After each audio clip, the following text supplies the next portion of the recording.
¿Qué tal amigos? Bienvenidos a una emisión más de Perspectiva CDMX. Les saluda Luis Eduardo Velázquez, director de Capital CDMX. En este episodio teníamos ya todo listo para hablar de el plan de reactivación económica de la Ciudad de México, en el cual la jefa de gobierno Claudia Sheinbaum ha sembrado sus esperanzas en el poder inmobiliario. Sin embargo, como se dice en el argot de la comunicación, del periodismo, de la prensa, tuvimos que parar las prensas porque pasó un hecho que vino a romper la paz en la capital del país. Vamos a escuchar la opinión de nuestros compañeros, amigos periodistas que durante más de 2 décadas han cubierto la capital del país y sabremos qué opinión tienen de lo que pasó el viernes de la semana pasada, cuando una de las zonas de mayor plusvalía de la capital del país amaneció a ritmo de metralla con calibre 50. Vamos a escuchar en principio a Arturo Páramo sobre este atentado que algunos dirán que fue fallido, pero dejó muertos 2 escoltas y una mujer civil, además de otra mujer herida que estaban en la zona. Vamos a escuchar a Arturo Páramo con su opinión sobre el caso de Omar García Harfuch. Bueno, quienes desde hace muchos años cubrimos información de la Ciudad de México, siempre nos pareció un despropósito que el anterior jefe de gobierno, Miguel Ángel Mancera, asegurara que no había presencia del crimen organizado en la capital del país. Evidentemente la había, siempre se negó de una manera, pues la verdad, irresponsable, y ahora pues lo que sucedió con el secretario de Seguridad Ciudadana, Omar García Harfuch, pues obviamente confirma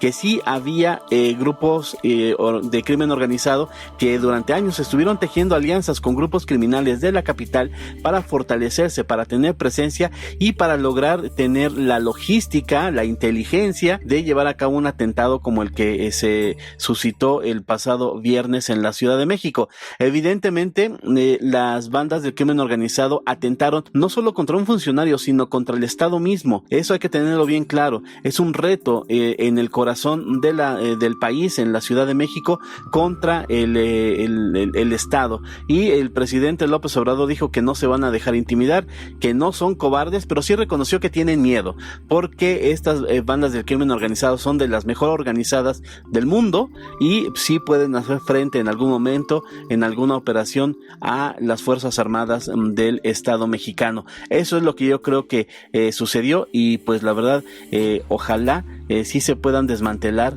en el futuro próximo estas bandas del crimen organizado. Gracias Arturo Páramo por darnos este panorama. Coincido en que es una amenaza y un desafío al Estado, aunque hay quienes dicen que se trata de que es por el exitoso programa, plan, acción que está ejecutando el gobierno de Andrés Manuel López Obrador y el de Claudia Sheinbaum para combatir al crimen organizado que, como bien señalas, siempre se había negado que operara en la capital del país. Lo que había dicho el anterior jefe de gobierno es que aquí venían de paso o a hacer negocio, pero la realidad que siempre se ha dicho y se ha sabido es que operan, tienen potencia, e incluso una de las líneas de investigación que ya tiene abierta la Fiscalía Capitalina es esta forma en la que se ha venido reordenando el crimen organizado en la capital del país, y esto pasa por el control y la alineación de grupos que tenían presencia en la zona oriente de la capital del país, como el Cártel de Tláhuac, el también llamado Cártel Unión Tepito, y que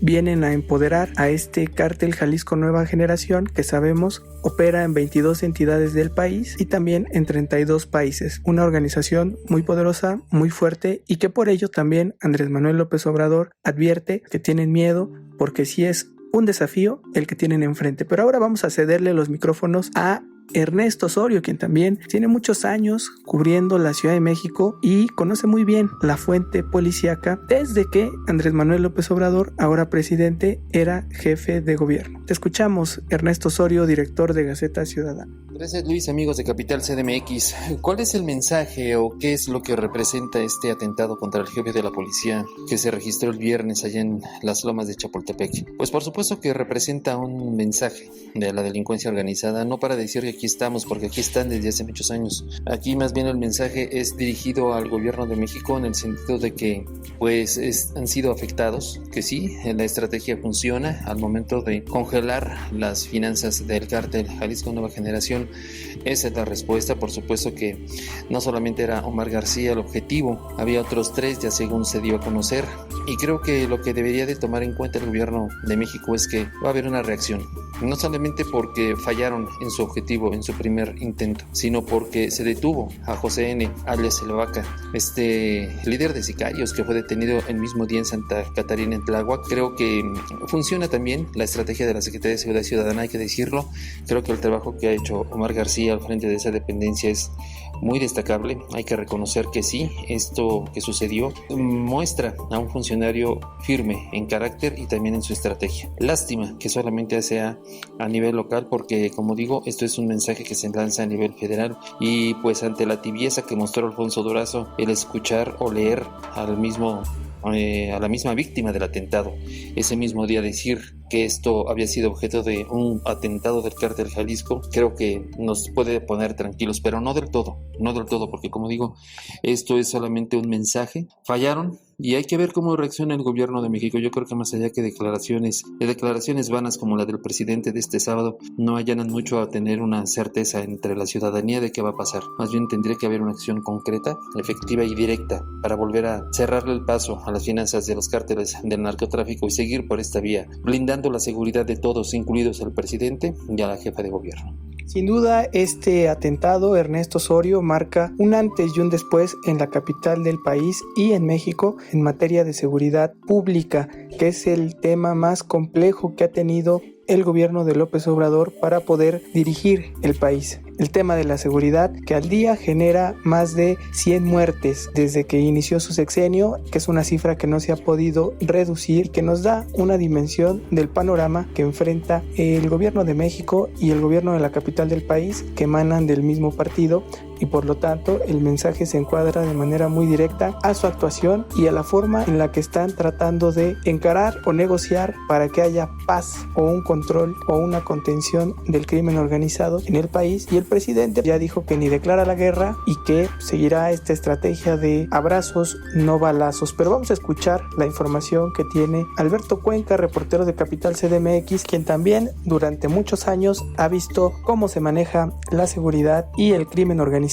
en la capital del país. Hola Luis, sin duda 2 temas marcaron la agenda la semana pasada. Uno, pues el atentado contra el jefe de la policía capitalina, Omar García Harfuch, que se trata además, a pesar de que las autoridades lo maticen, de una afrenta contra el Estado mexicano, a pesar de que Alfonso Durazo, el secretario de Seguridad Pública Federal, diga que fue más bien una afrenta al Estado de Derecho. No, es una afrenta directa al Estado mexicano, es una guerra abierta, la lucha por la plaza en la capital del país, porque además, como él lo dice, una afrenta al Estado de Derecho, eso es o representa cualquier delito, cualquier violación de la ley, es una afrenta al Estado de Derecho.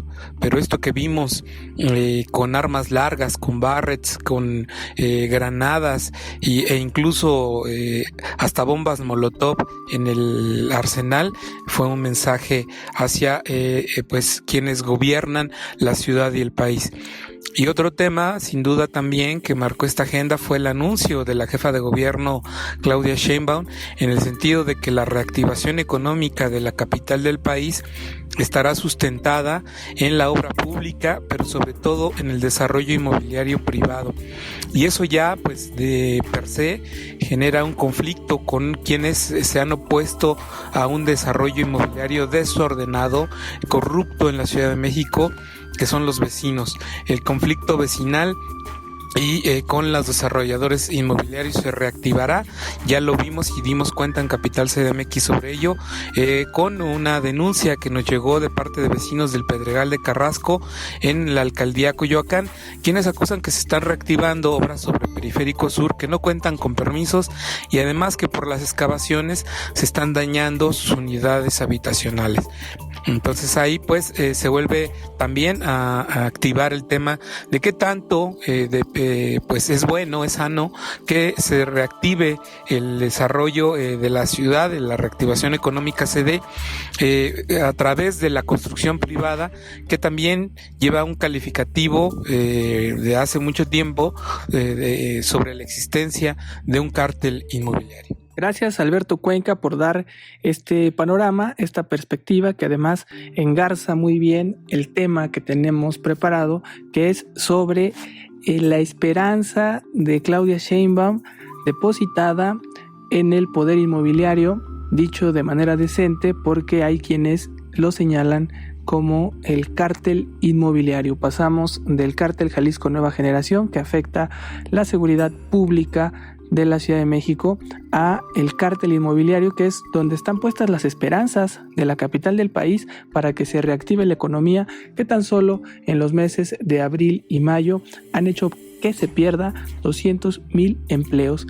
Eso es lo grave que está enfrentando la capital del país, y ahí están las esperanzas de la jefa de gobierno para reactivar.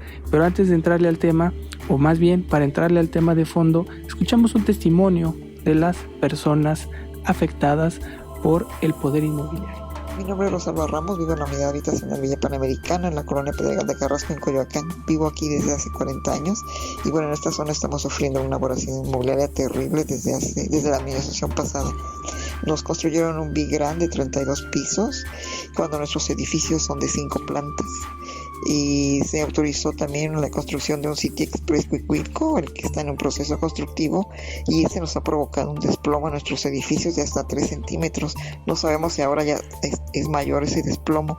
Y bueno, actualmente en el predio colindante se está pretendiendo construir un edificio de 52 pisos. Sabemos que no hay factibilidad hídrica en esta zona, escasea el agua. Ahora nosotros ya no nos estandean, las colonias aledañas no tienen, y los vecinos no estamos de acuerdo con estas construcciones. Queremos que el gobierno nos consulte primero antes de dar permiso. Escuchamos la voz de una vecina de la capital del país, de los cientos de vecinos afectados por las obras privadas del poder inmobiliario que no son consultadas con la ciudadanía y generan muchos desperfectos y daños a la calidad de vida de las personas. No es un tema de este gobierno, es un tema que se ha detonado desde 2010, cuando gobernaba Marcelo Ebrard, con las modificaciones a la Ley de Desarrollo Urbano de la Ciudad de México, donde se crearon planes y modificaciones e instrumentos legales que han resultado perversos porque han afectado la calidad de vida de millones de capitalinos, y acabamos de escuchar un testimonio. Ahora vamos a ver qué piensa el presidente de la Comisión de Planeación del Desarrollo del Congreso de la Ciudad de México, Federico Doring, quien ha trabajado en leyes para el desarrollo urbano de la capital del país y que ahora vemos es el pilar central de Claudia Sheinbaum para reactivar la economía. ¿Es un pretexto o es un verdadero ejemplo de reactivación económica? Según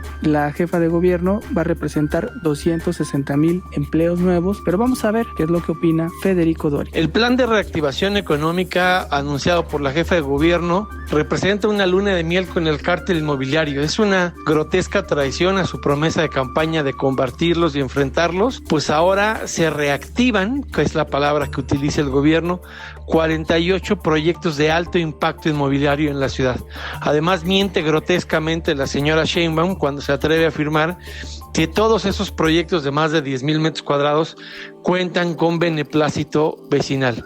Refleja la falta de ideas y capacidad para innovar en una ciudad donde el gobierno tiene un lema de ciudad innovadora y la única herramienta que encontraron para reactivar la economía es el dinero podrido de la corrupción inmobiliaria que tanto dijo que combatiría cuando fue candidata. Bonita innovación, reviviendo los entuertos del pasado y las tranzas de las futuras campañas de Morena en la Ciudad de México. Gracias al diputado Federico Doring del PAN por compartirnos su perspectiva en cuanto a este plan de reactivación económica de la Ciudad de México, que, como bien dice, incumple promesas de campaña de Claudia Sheinbaum al poner las esperanzas en manos del poder inmobiliario, a quien ha señalado como un cártel, el cártel inmobiliario, al que incluso ella tiene denunciado penalmente, y hay órdenes de aprehensión contra el exsecretario de Desarrollo Urbano y Vivienda por favorecer y precisamente generar corrupción con el tema del desarrollo urbano.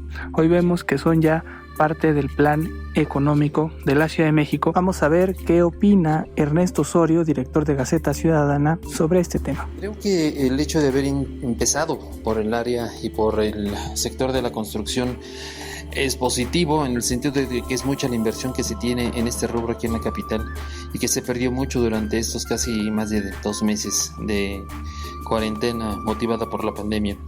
Creo que es positivo, pero se tiene que poner lupa a todos estos proyectos que se aprobaron reactivar. Hay muchos que siguen siendo investigados y hay que seguirle la pista a todos aquellos que son irregulares, pero creo que no debemos de dejar de lado lo que tendría que ser la prioridad en este programa de reactivación económica y que es a la pequeña y mediana empresa, a todos estos pequeños negocios, estos pequeños locales que se vieron afectados y que muchos cerraron para ya no volver a abrir. Hay mucha gente en el desempleo, hay mucha gente que va a tener que empezar de nuevo a través de pequeños negocios y creo que eso tendría que haber sido un poquitito más respaldado por parte del gobierno de la ciudad. Bien por empezar por el área de la reconstrucción, pero tiene que ser muy vigilado, pero mal que no se haya dado un poco más de apoyo y de ayuda al sector de la economía informal, que es el que más lo necesita. Ahí sí creo que fallaron los cálculos del gobierno de la ciudad. Gracias, Ernesto Osorio, por tu perspectiva. Como bien lo señalas, el comercio informal en la capital del país es ni más ni menos que el 50% de la población. Unos 4 millones de habitantes se dedican a la actividad informal y falta poner en ellos la atención en un plan de reactivación económica. Ahora la pregunta es, ¿por dónde? Si vamos bien con esta idea de apostarle al poder inmobiliario. Ya vemos que algunos discrepan, algunos como tú dicen es bueno que se le entre por ahí porque es una vía importante en la capital del país que se debe de seguir, pero lo malo también es que no se consulte. No hay que satanizar a el poder inmobiliario, pero tampoco hay que dejarle ese cheque en blanco. Ahora le cedemos los micrófonos a Arturo Páramo, quien conoce muy bien cómo se ha depredado la capital del país. Hay que tomar pues en cuenta muchos puntos de vista, creo. Uno de ellos es que sí, la construcción y los desarrollos inmobiliarios generan una cantidad impresionante de trabajo, porque no solamente son los trabajadores de la construcción los que obtienen una fuente de empleo, sino todo lo que está en torno a la industria de la construcción. No es menor, es la gente que se dedica a decoración, a la fabricación de muebles, a los acabados, la gente que construye pues todo lo que tiene que ver con la infraestructura en torno a un desarrollo inmobiliario. También las fuentes de empleo que se generan. Hay plazas comerciales que se quedaron interrumpidas y esas a su vez cuando están terminadas pues generan más empleos con los comercios que hay en el interior de ellas. ¿Es acertado? Pues yo creo que sí. Yo siempre he pensado que la ciudad se tiene que desarrollar y se tiene que desarrollar tanto para arriba como para los lados, pero siempre de acuerdo con las normas establecidas en los planes de desarrollo urbano y respetando los usos de suelo. No hay que tenerle miedo al crecimiento, pero sí hay que hacerlo de forma ordenada. Lo que a mí me deja muchas dudas es cómo va a echarse a andar toda el comercio, la gente que tiene un pequeño local, la gente que tiene los restaurantes en el centro, los hoteles, en fin, todo eso que es un número importante de microempresas son las que generan la mayor cantidad de empleos en la Ciudad de México y en el país. Hay que tomar en cuenta también que somos una ciudad que presta servicios y no tenemos industria, así es que creo que toda esa gran gama de opciones que hay para echar a andar, desde las pequeñas fondas, las tiendas, los restaurantes, los negocios del centro, creo que eso se dejó de lado y vale la pena también darles certeza de qué tienen que hacer, qué días lo tienen que hacer, con qué condiciones, y creo que eso todavía no queda tan claro aún para que la gente eche a andar una vez más toda la industria y todas las actividades de esta ciudad. Gracias, Arturo Páramo, por tu perspectiva en este tema del plan de reactivación económica. Ahí dejamos estos temas de la coyuntura en la Ciudad de México y nos vamos a las perspectivas CDMX que nos esperan esta semana. Ya estamos en Perspectivas CDMX. Gracias por seguir con nosotros, escuchándonos. Vamos a ver qué nos depara esta semana según nuestros compañeros periodistas Arturo Páramo, Alberto Cuenca y Ernesto Osorio. Le cedemos los micrófonos a Arturo Páramo, quien también nos va a dar una perspectiva sobre lo más importante que se vivirá esta semana que inicia el día de hoy con el semáforo naranja. ¿Estamos manejando bien la epidemia en la Ciudad de México o la estamos manejando mal? Vamos contigo, Arturo Páramo. Entrar al semáforo naranja no está del todo mal. Lo que pasa es que, insisto con el comentario anterior, hacen falta tal vez medidas, tiempos, instrucciones para la gente que tiene que echar a andar una vez más su pequeño negocio. Eso es, creo, algo que ha faltado en esta ciudad, y me hace mucho ruido también la diferencia de semáforo con el Estado de México por la gran movilidad que hay entre las dos entidades en el Valle de México. De hecho, es una sola ciudad y vale la pena también saber si se tomó a la ligera en la Ciudad de México o si están exagerando en el Estado de México. Y finalmente hay millones de personas que van y vienen para realizar sus actividades diarias entre ambas entidades, y la verdad creo que debieron ir juntas y no con semáforos separados en esta semana. Gracias por tu perspectiva, Arturo Páramo. Coincido en que se debe de tratar como una región la capital del país y el Estado de México, y no se hizo así. Hay dos semáforos distintos, veremos quién tiene la razón. Por lo pronto, te escuchamos, Ernesto Osorio, con tu perspectiva CDMX. Sobre la perspectiva de la semana, veamos cómo es que empieza esta ciudad con la pico de contagios todavía hasta arriba, con una zozobra entre la población después del atentado que sufrió el secretario de Seguridad Ciudadana el pasado viernes, y todavía las secuelas del sismo. Pues la gente va a empezar a retomar sus actividades en un tránsito al color naranja del semáforo que todavía no veo muy certero que se pueda hacer. El pico de contagio sigue. Los enfermos que hace 2 semanas no sabíamos que iban a caer, pero que salieron a la calle tras haberse levantado pues algunas restricciones desde el sector salud del gobierno federal, creo que vamos a empezar a ver los primeros contagios, y ojalá no sean muchos los enfermos, y por supuesto no queremos que sean tampoco mucho menos que sean más los muertos. Ojalá que el gobierno de la ciudad tome las medidas necesarias para vigilar todo este regreso a la nueva normalidad con mucha vigilancia, sobre todo en lo que es transporte público y las actividades en el centro histórico. Gracias, Ernesto Osorio, y también a todos los que nos escuchan. Vamos ahora a cederle los micrófonos a Alberto Cuenca, reportero de Capital CDMX, quien nos tiene su perspectiva de esta semana.